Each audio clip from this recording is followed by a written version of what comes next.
కాంగ్రెస్ ప్రభుత్వం వచ్చి 4 నెలలు దాటినా ఇప్పటివరకు ఒక కొత్త రేషన్ కార్డు ఇవ్వలేదన్నారు నిజామాబాద్ ఎంపీ ధర్మపురి అరవింద్. కాంగ్రెస్ ప్రభుత్వం ప్రజా సమస్యలను పట్టించుకోవడం లేదని విమర్శించారు. ధరణి అవకతవకలతో రైతులు ఇబ్బంది పడుతున్నారన్నారు. చాయ్ పే చర్చ కార్యక్రమంలో భాగంగా ప్రజా సమస్యలను అడిగి తెలుసుకున్నారు అరవింద్.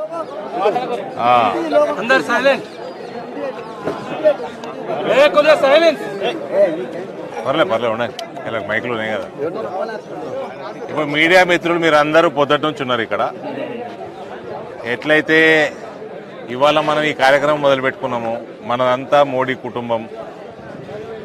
చిన్న చిన్న సమస్యల కాడికెళ్ళి అంతా ఏమి పెద్ద సమస్యల దాకా సమాజంలో ఒక చర్చా కార్యక్రమం లాగా, చాయ్ పే చర్చ లాగా కార్యక్రమం మొదలు పెట్టుకున్నాం. ఇందులో పసుపు, వరి, కూరగాయల మీద ఏమేమి ఇబ్బందులు ఉన్నాయి ఇవన్నీ కూడా మీరు విన్నారు. ఫైనల్గా ఇప్పుడే మీ ముందరనే డిస్కషన్ అయింది. ఈ వేరే రాష్ట్రాల నుంచి వచ్చిన ముస్లింల ముఠా, వేరే రాష్ట్రాల నుంచి వచ్చిన ముస్లింల ముఠాలు ఈ డ్రిప్ ఇరిగేషన్ పైపులు, రైల్వే లైన్లు, రైల్వే లైన్ల దగ్గర ఉన్న కేబుళ్ళు ఎత్తుకపోయి అక్కడ వాళ్ళ గోడౌన్లలో జమ చేస్తే పోలీసులు పట్టుకున్నారని.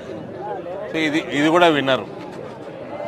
ఇదే కాంగ్రెస్ వాళ్ళు ఇటువంటి వాళ్ళకి, రోహింగ్యాలకి, బంగ్లాదేశ్కి వెళ్ళి వచ్చేటోళ్ళకి పౌరసత్వాలు ఇవ్వమంటున్నారు కాంగ్రెస్ వాళ్ళు.